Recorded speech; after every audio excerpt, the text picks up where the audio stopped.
Library होना चाहिए जिसमें धार्मिक ग्रंथ हमारे रखे रहे। जो धार्मिक ग्रंथों को पढ़कर यदि हम पढ़ेंगे तो हमें धर्म की जानकारी होगी और हम संस्कारों से कुछ युक्त होंगे। तो ऐसे यदि यहाँ लाइब्रेरी वहाँ बनाई जाएगी तो मैं यही घोषणा करती हूँ कि यहाँ पे लाइब्रेरी बनाइए।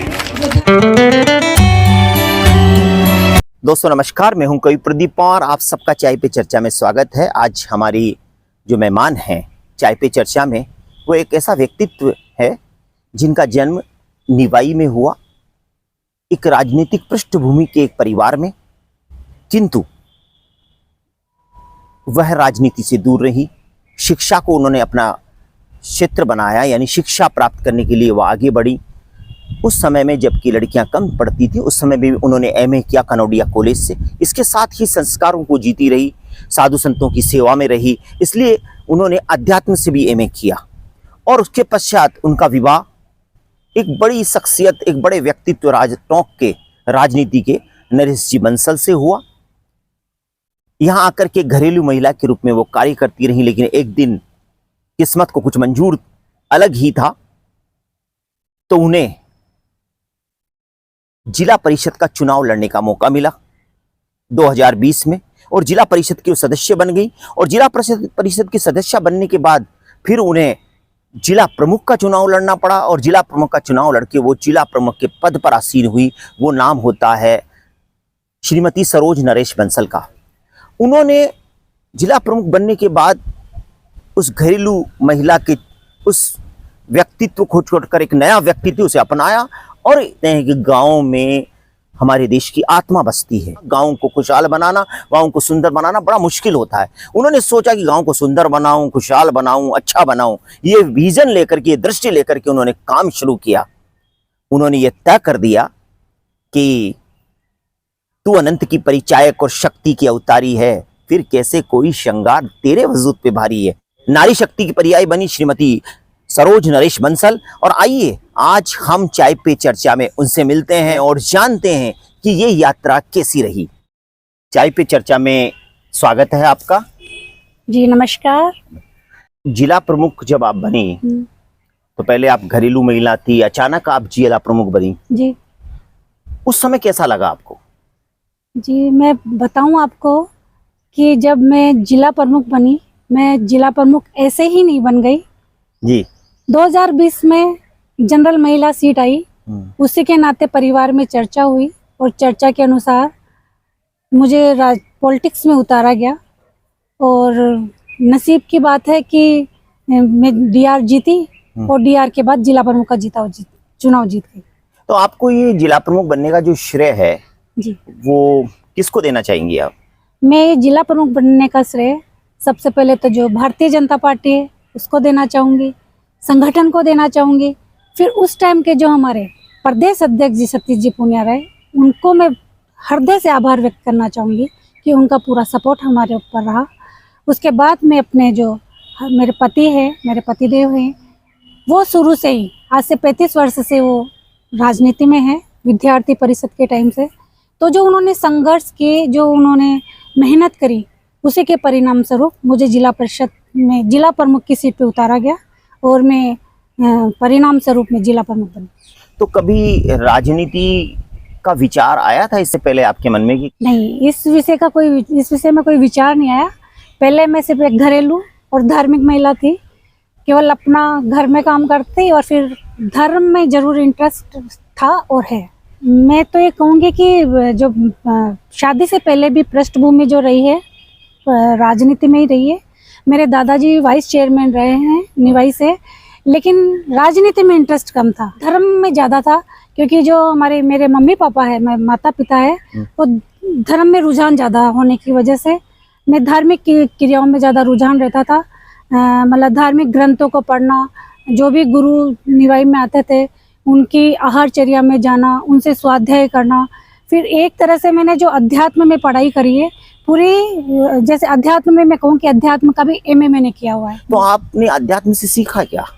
अध्यात्म से सबसे पहले तो अपने खुद को तोलना और अपने आप को खुद को जानना मैंने सीखा। जो हमारा अध्यात्म है हमें क्या सिखाता है? हमें यही सिखाता है कि सबसे पहले तो दया धर्म का मूल है, दया धर्म को। सबसे पहले हमें दया करनी चाहिए। सेकंड, दया के अंदर अहिंसा आ जाती है कि अहिंसा परम धर्म है। ये किसी जाति विशेष को नहीं करता है, सपोर्ट नहीं करता है। अहिंसा परम धर्म है, दया उसका मूल धर्म है। तो अहिंसा और दया दोनों एक दूसरे के हम पर्यायवाची भी कह सकते हैं। अच्छा, आप जब जिला प्रमुख बनी तो पूरा जिला आपके सामने जी। था। आपने प्राथमिकता के आधार पर ऐसा कौन सा पहला कार्य चुना जो कि आपने सबसे पहले किया? मैं ये कहूँगी कि सबसे पहले जो मैंने किया, धर्म से जुड़ी हुई होने के नाते जहाँ जहाँ भी मैं गई, अगर कहीं धार्मिक स्थानों पे यदि कोई सामुदायिक नहीं है या सड़क नहीं है या कहीं उसी के सपोर्टेड सराउंडिंग यदि कुछ कमियां हैं तो मैंने उनको दूर किया। पूरे जिले में? पूरे जिले में किसी भी धर्म विशेष को नहीं किया, हर धर्म में जहाँ जहाँ भी कुछ कमियां थी, किसी ने मुझसे सामुदायिक मांगे, किसी ने सड़क मांगी, किसी ने चार दीवारी मांगी, किसी ने हेडपम्प मांगा, किसी ने ट्यूबवेल मांगी, तो वो सब मैंने अपने निजी फंड से दिए। 2020 से लेकर 25 तक जी। आपके जिला प्रमुख के पद पर मुख्य रूप से क्या कार्य गिनवाना चाहेंगे, बताना चाहेंगे? कि जो मेरा मेन विजन था, वो मेरा मेन विजन तो स्वच्छता का रहा। जब हम लोग धन्यवाद यात्रा पे गए स्टार्टिंग में, तब मैं जगह जगह देखती थी कि कीचड़ बहुत सब जगह रहते थे, पूरे गांव में गंदगी बहुत ज़्यादा रहती थी। तो मैंने इसको अभियान के रूप में लिया। लेकिन मेरे कार्यकाल में 3.5 साल कांग्रेस के में निकल गए, और जो मेरे 2 साल में जो 1.5 साल अभी बीता है, मैंने स्वच्छता को पूरा इसका विजन उठाया है और इसी पे मैं काम कर रही हूँ। मैं कहूँगी कि ये विजन में हमें पूरी सफलता अभी नहीं मिली है, 30% सफलता अभी चल रही है, और आने वाले 2 महीने में इसमें हमें 90% सफलता हमें मिलने वाली है। और जैसा कि आप मुझसे पूछ रहे हैं कि मैंने 5 साल में क्या क्या कार्य किए, तो मैंने हर जगह सामुदायिक भवन दिए, सीसी रोड दिए, जहाँ लाइट नहीं थी लाइट का कार्य किया, नरेगा में हमने मॉडल तालाब बनाए, हर जगह पंचायत में जहाँ चरागाह की भूमि थी, ऐसे चरागाह डेवलप करे जिनमें छायादार और फलदार वृक्ष लगाए उनमें, ताकि उसकी निजी आय भी बन सके। तालाब हमने ऐसे डेवलप करे कि वो तालाब आज अब गांव की शान बन चुके हैं। मॉडल शमशान बनाए, मॉडल तालाब बनाए, मॉडल शमशान बनाए। हमने आंगनबाड़ियाँ रिपेयर कराई, और स्कूलों में हमने फंड दिए जहाँ बिल्कुल क्लासें ज़्यादा थी और कक्ष कम थे, ऐसे स्कूलों में हमने कक्ष दिए। जहाँ प्रार्थना स्थल बने हुए नहीं थे, वहाँ प्रार्थना स्थल दिए। इस तरह से हमने काम किया। मैंने कई बार आपके फोटो देखे अखबार में, तो उसमें ये देखा कि आप गुणवत्ता की जांच करने के लिए भी पहुंची कि कहाँ पर ये काम हो रहा है, तो कैसा हो रहा है, क्या। फिर उसके बाद अगर गुणवत्ता कमजोर मिली तो आपने क्या किया उसमें? जी, उन्हें नोटिस थमाया और उसके अनुसार कार्रवाई की गई। ऐसा कोई काम आपको याद है जो आपको बहुत, जिसने आनंद दिया हो या संतुष्टि दी हो, सबसे ज्यादा जिसको आप सराहा कि मेरे को ये कार्य करके तो बहुत संतुष्टि मिली? जी, सबसे पहले तो मैं यही कहना चाहूँगी कि जो धार्मिक स्थलों पे मैंने काम किए, और उसके अकॉर्डिंग जो मुझे सभी जो धार्मिक गुरुओं का जो मुझे आशीर्वाद मिला, उससे इंटरनल बहुत खुशी होती थी कि कहीं ना कहीं यदि मैं अध्यात्म मैंने पढ़ा है और धार्मिक शिक्षा ग्रहण करी है, और आज मैं जिले में यदि धार्मिक स्थलों पे कुछ काम करके वापस धर्म गुरुओं का आशीष पा रही हूँ, तो ये मेरे लिए बहुत बड़ी उपलब्धि थी। दूसरा मैं कहूँगी कि एक हमने टोंक में जिला मुख्यालय पे जिला परिषद का हमने निर्माण करवाया।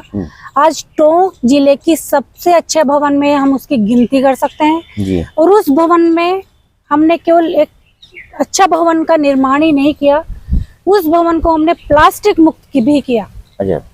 प्लास्टिक मुक्त में हमने वहाँ हम कोई प्लास्टिक फोल्डर यूज नहीं लेते हैं, प्लास्टिक की पानी की बोतल यूज नहीं लेते हैं। जिस बुके पे कोई मंत्री आ रहे हैं या कोई सम्मानजनक हमारे व्यक्ति अगर हमारे जिला परिषद में आते हैं, तो हम उसका बुके से, जिस पे प्लास्टिक लगा हुआ उस बुके से भी हम उनका सम्मान नहीं करते हैं, बल्कि हम उनका किसी पौधे से, जो पोट होता है पौधे वाला पोट, उससे हम सम्मान करते हैं। इस तरह हमने कोशिश करी कि जो हमारा जिला सभागार है उसको हमने प्लास्टिक से मुक्त करने की कोशिश करी है। हम उसमें जो डिस्पोजल होते हैं उसका भी हम यूज नहीं लेते हैं। और अब मैं ये कहूँगी कि ये सब चीज़ें हमने केवल जिला सभागार में ही नहीं करी, आज पूरे जिले में भी हमने ये काम किया है कि हर पंचायत में हम कोशिश कर रहे हैं कि वहाँ प्लास्टिक की बोतल यूज नहीं करे जाए। हर पंचायत पे हम डिस्पोजल का यूज नहीं किया जाए, इसके लिए हमने वहाँ कपों के सेट मंगवाए हैं, स्टील की बोतलें मंगवाई हैं। और मैं कहूँ कि जो माननीय मंत्री महोदय हमारे पंचायत राज मदन जी दिलावर है, उन्हीं के निर्देशों के अनुसार हमने हर पंचायत में हम बर्तनों के सेट में मंगवाएंगे। 21 पंचायतों में हम बर्तनों के सेट मंगवा चुके हैं। वो इसलिए मंगवा रहे हैं कि जो ये डिस्पोजल हम यूज करके फेंक देते हैं, उससे जो कचरा होता है तो वो कहीं ना कहीं बहुत ज़्यादा कचरा फैलाता है और ख़राब करता है, सब जगह गंदगी करता है। तो उसके लिए हमने 21 जगह बर्तन बैंक हम खोल चुके हैं। और आज स्वच्छता के लिए हर जगह जो साइकिल है वो हम मंगवा चुके हैं। और कचरा वैन के लिए हम लिख के दे चुके हैं कि जैसे 231 पंचायतें हमारे हैं, तो आने वाले 2 महीने में पूरे 231 पंचायतों में हमारे कचरा वैन आ जाएगी, ताकि ये पूरे गांव हमारे साफ सुथरे रहे।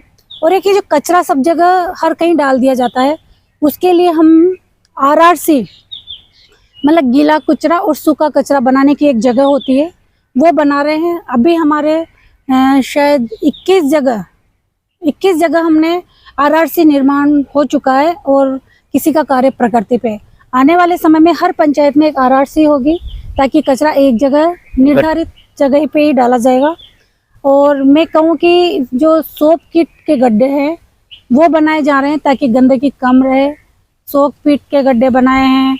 और हमने व्यक्तिगत और सामुदायिक शौचालय जिले में ज़्यादातर दिए हैं, ताकि व्यक्तिगत शौचालय से कहीं बाहर गंदगी नहीं हो और सामुदायिक शौचालय से जो जगह जगह एक निर्धारित जगह हो जाए, ताकि वो सारे कार्य हो जाए। सब कर दिया आपने, जी। तो इसमें आप कामयाबी कितनी मानती, सफलता कितनी मानती है? मैं कहूँगी कि सब स्वच्छता में हमें 70% सफलता मिल चुकी है। और आने वाले समय में मतलब आने वाले समय से कहूँ कि 2 महीने के अंदर अंदर इसमें हम 99% सफलता हम लेके रहेंगे। क्योंकि जो जिस गति से आज हम चल रहे हैं, आज मैं हर रोज एक पंचायत की विजिट करती हूँ, वहाँ की स्वच्छता देखती हूँ। और जहाँ टेंडर नहीं हुए वहाँ तुरंत गति से हम टेंडर करवा रहे हैं। और जहाँ टेंडर हो चुके हैं वहाँ हम समय दे रहे हैं कि हमें 2 दिन के अंदर अंदर पूरा गांव स्वच्छ और सुंदर चाहिए। और जो आगे का ये कि हम स्वच्छ पूरे गाँव को हम इसी 10 दिनों में हम कर देंगे। और जब बारिश का मौसम आएगा तब हम इसी को हरियाला भी करेंगे। जो मेरे कार्यकाल में जितने भी 231 पंचायतें हैं वो सब स्वच्छ, सुंदर और हरियाली हो जाएगी। ये मेरा विजन है। सफलता जब मिलती है व्यक्ति को, तो सफलता कई चीजें लेके आती है जी। मतलब कई अच्छाइयाँ और कई बुराइयां दोनों को लेके आती है। आप सफलता को कैसे देखती हैं? सफलता को मैं कहूँ कि जैसे कि आप कह रहे हैं कि कहीं बीच बीच में हमारे संघर्ष भी आते हैं। जैसे कचरे के लिए हम जाते हैं गांव में, तो जैसे रेवड़ियों के ढेर होते हैं, तो हम पाबंद करते हैं कि ये JCP से ये जो नाले हैं इनको साफ करे जाए, या बम्बूल है या रेवड़ियाँ हटाई जाए। तो जिन्होंने अतिक्रमण कर रखे हैं वो एक सामने आते हैं कि हम हमारी रेवड़ियाँ नहीं हटाने देंगे, तब हम उन्हें झापते के लिए कहते हैं। तो कहीं ना कहीं वो नाराज भी होते हैं कि आप इस तरह से नहीं करें, हमारा अतिक्रमण नहीं हटाएं। लेकिन यदि गाँव को स्वच्छ और सुंदर बनाना है, कहीं नालियाँ नहीं निकालने देते हैं लोग कि हमारे घर के बाहर नाली नहीं निकालने देंगे। लेकिन जब विजन बनाए हैं तो लोगों की नाराज़गी भी सहन करनी पड़ती है। और विजन में सफलता प्राप्त करने के लिए हमने नालियाँ बनाई। लोग एक बार नाराज़ जरूर होते हैं, लेकिन उन्हें लगता है कि बाद में जब नाली निकल जाती है और गाँव स्वच्छ होता है तो उन्हें भी लगता है कि नहीं ये तो काम सही हो गया। आपने भी ये बताया विरोध भी सहना पड़ता है, लेकिन गांव की स्वच्छता के लिए आप ऐसा करने के लिए तत्पर होती है। वो सफलता जो होती है, कामयाबी कहते हैं, लोगों के सर चढ़कर बोलने लगती है जी, है ना? तो उस बारे में आपका क्या कहना चाहेंगे? मैं ये कहना चाहूँगी कि कामयाबी जो मिलती है आपकी विनम्रता, आपके सरल स्वभाव से मिलती है। तो आपको मिल जाती है, तब आप अपनी विनम्रता और आपके सरल स्वभाव को आपको नहीं छोड़ना चाहिए। आजकल जो महिलाएं हैं या लड़कियां हैं, वो सब कोई डॉक्टर, कोई इंजीनियर, कलेक्टर, इंस्पेक्टर, सरकारी सेवाओं में जाना, अन्य व्यवसायों में जाना चाहती हैं, जी। लेकिन राजनीति को अपना करियर नहीं बनाती हैं। तो आप इस बारे में क्या बताना चाहेंगे? मैं तो यही कहना चाहूँगी कि जो लड़कियाँ जो होती है वो अपना विजन कहीं ना कहीं आईएएस, आईपीएस, इंजीनियर, डॉक्टर को ही लेके चलती है। लेकिन जो राजनीति में है, मैं कहूँ कि राजनीति में यदि अपनी कोई अच्छी पॉजिटिव सोच वाले, सकारात्मक सोच वाले या अच्छे संस्कारों वाले व्यक्ति यदि राजनीति में आएंगे तो वो अच्छा काम यदि करेंगे तो राष्ट्र बहुत उन्नति करेगा। तो उनको राजनीति में भी आना चाहिए और अपना करियर भी बनाना चाहिए, लेकिन उनको एक विजन लेके चलना चाहिए कि यदि मैं राजनीति में आई तो कहीं ना कहीं इस तरह से देश को या जिले में या अपने जिले को ऐसा करके जाऊंगी, अपने सिटी को ऐसा करके जाऊंगी, इस तरह का विजन रख के राजनीति में आना चाहिए और उस पे काम करना चाहिए। लड़कियां जो हैं विशेष रूप से फेमिनिज्म की बात करती हैं जी। इस फेमिनिज्म को आप कैसे देखती हैं? फेमिनिज्म मतलब एक स्वतंत्रता, लड़कियां चाहती है आज़ादी। मैं कहूँगी कि आज़ादी भी एक सीमा तक होनी चाहिए, एक संस्कारों युक्त आज़ादी होना चाहिए। कहीं ये नहीं कि फेमिनिज्म का मतलब मेरे हिसाब से ये नहीं होना चाहिए कि आपने आधे कपड़े पहन लिए तो फेमिनिज्म है। आप मम्मी पापा अपने माँ बाप का आदर नहीं कर रहे, अपने कह रहे हैं कि मेरा तो मैं ये करना चाहती हूँ, आगे जाऊँगी, और अपने माँ बाप का अनादर आप उसमें कर रहे हैं, अपने गुरुजों का यदि अनादर कर रहे हैं तो फेमिनिज्म नहीं है। फेमिनिज्म है कि आप एक दायरे में रह के आप अपने जो विचार है उस विचारों में आगे बढ़े। और जैसे कि मैं कहूँगी कि आज मेरे हस्बैंड है, उन्होंने मुझे आज जिला प्रमुख बनाया, तो इसका मतलब ये नहीं कि मैं हर कुछ ही आज की तारीख में करने लगूँ। आज एक दायरे में रखे, अपने संस्कारों में रखे, अपनी सभ्यता में रखे, अपनी संस्कृति में रखे, एक न तो अच्छे पहनावे में आप रहो, अच्छे का काम आप करो, हर आने वाले का यदि आप आदर करो, तो इसमें फेमिनिज्म का कोई घटोतरी इसमें नहीं होती है, बल्कि इसमें बढ़ोतरी होती है कि आप मुझे पूरी छूट अगर आज उन्होंने दे रखी है तो भी मैं एक यदि दायरे में रह के, एक सीमा में रह के यदि अच्छे संस्कारों से युक्त और अच्छे काम यदि मैं करती हूँ तो इससे ज़्यादा इसमें आप और ज़्यादा सफलता प्राप्त करते हैं।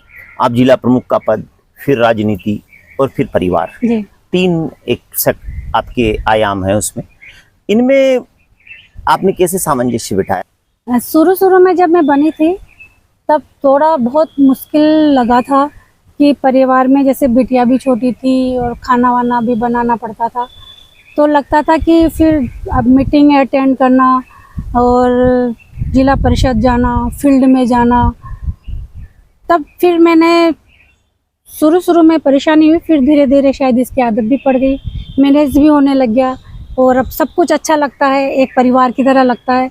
अब ऐसा लगता है कि परिवार के साथ साथ जिले का परिवार भी शायद आसानी से चला सकते हैं। अंत में आपसे ये जानना चाहेंगे कि आपकी भविष्य की योजना क्या है, फ्यूचर प्लान क्या है आपका? जी, मैं यही कहना चाहूँगी कि जैसे पद छूटेगा, लेकिन जो सामाजिक जो काम है वो करते रहेंगे और पार्टी संगठन में जो भी काम देगी उसे अपने तन में से करेंगे। धन्यवाद आपको। नमस्कार। और हम दर्शकों से कहना चाहेंगे कि यह चाय पे चर्चा आपको कैसी लगी, कमेंट्स बॉक्स में बताते रहें। जय हिंद, जय भारत। जय भारत।